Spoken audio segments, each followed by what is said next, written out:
మాతృదేవోభవ పితృదేవోభవ ఆచార్య దేవోభవ. ఓం నమో మాందేశ్వరాయ నమః. అందరూ బాగుండాలి, అందరికీ మంచి జరగాలి. తంత్ర జ్యోతిష్యమైనటువంటి ఈ వీడియోలో భాగంగా మనం 2026 సంవత్సరం మాస ఫలితాల భాగంగా ద్వాదశ రాశులకు జూలై మాసం సింహరాశి వాళ్ళకి ఎలా ఉందో ఈ వీడియోలో మనం మాట్లాడుకుంటున్నాం. సింహరాశిలో రాశ్యాధిపతి లాభంలో ఉంటాడు. రవిగ్రహం మిథున రాశిలో 17వ తారీఖు వ్యయస్థానంలోకి వస్తాడు. రాశిలో కేతువు శుక్రుడు ఉన్నారు. సప్తమంలో రాహు ఉన్నాడు.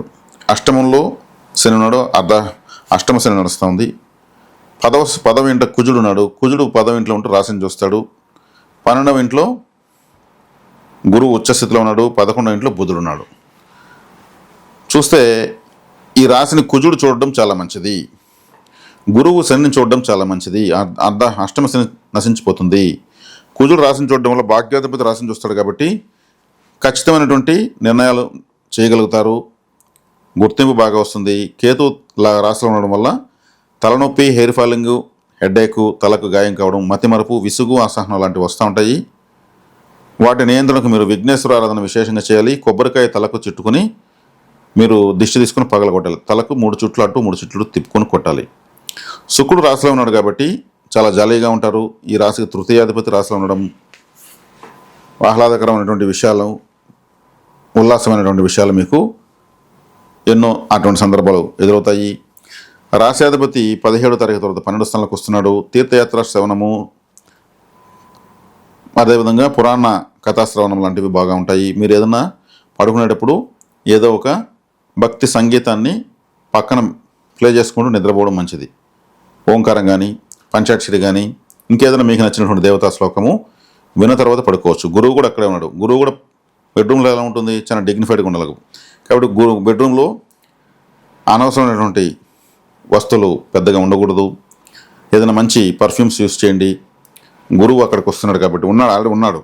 రవిగ్రహం కూడా రాశ్యాధిపతి కూడా వస్తున్నాడు కాబట్టి ఇది ఆత్మకారకుడు, జ్ఞానకారకుడు కలిసి మోక్షస్థానంలో ఉండడం వల్ల మీ బెడ్రూమ్ ఒక పూజ రూమ్ లాగా మారిపోతుంది. ఇప్పుడు మీరు పెట్టుకోగలరు.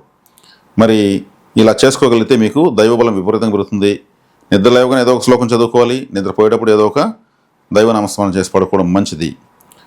మంచి స్మెల్ వచ్చేటువంటి పర్ఫ్యూమ్స్ యూస్ చేసుకోవచ్చు. అక్కడ ఎటువంటి మురికి బట్టలు కానీ ఇతర అనవసర వస్తువులు లేకుండా చూసుకోవడం మంచిది.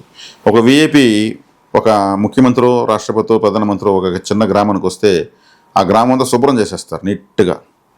ఎక్కడ ఏమి కాగితాలు లేకుండా చెట్లంతా శుభ్రం చేసి అంతా పెడతారు.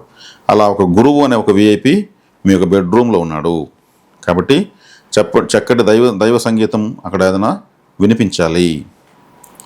కాబట్టి ఇక్కడ మీకు వచ్చేక్కడికి తీర్థయాత్రలు చేస్తే కూడా చాలా అద్భుతంగా ఉంటుంది. ఇటువంటి సమయంలో మీ తల్లిగారికి కూడా ఇటువంటి సౌకర్యం, ఆమె ఉన్నటువంటి గదిలో ఇవన్నీ ఏర్పాటు చేయడం మంచిది. ఎందుకంటే కర్కాటక రాశి తల్లికి సంబంధించిన రాశి కాబట్టి తల్లిని మీరు ఈ విధంగా సంతోషపెట్టడం వల్ల కూడా సింహరాశి వాళ్ళకి చాలా మంచి ఫలితం ఉంటుంది.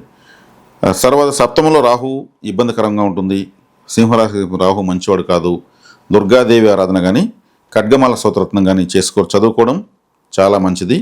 అదేవిధంగా పలావ్ అంటే వెజిటబుల్ బిర్యానీ లేదు మసాలా ఫుడ్డు, ఇంకేదైనా జంక్ ఫుడ్ దానం చేస్తే మంచిది. ఎవరికైనా ఆకలితో ఉన్న వాళ్ళకు ఓ మసాలా ఫుడ్డు, ఒక వెజిటబుల్ బిర్యానీ 1, 2, 3, 4 మీ శక్తి మేరకు దానం చేస్తూ ఉంటే మంచిది.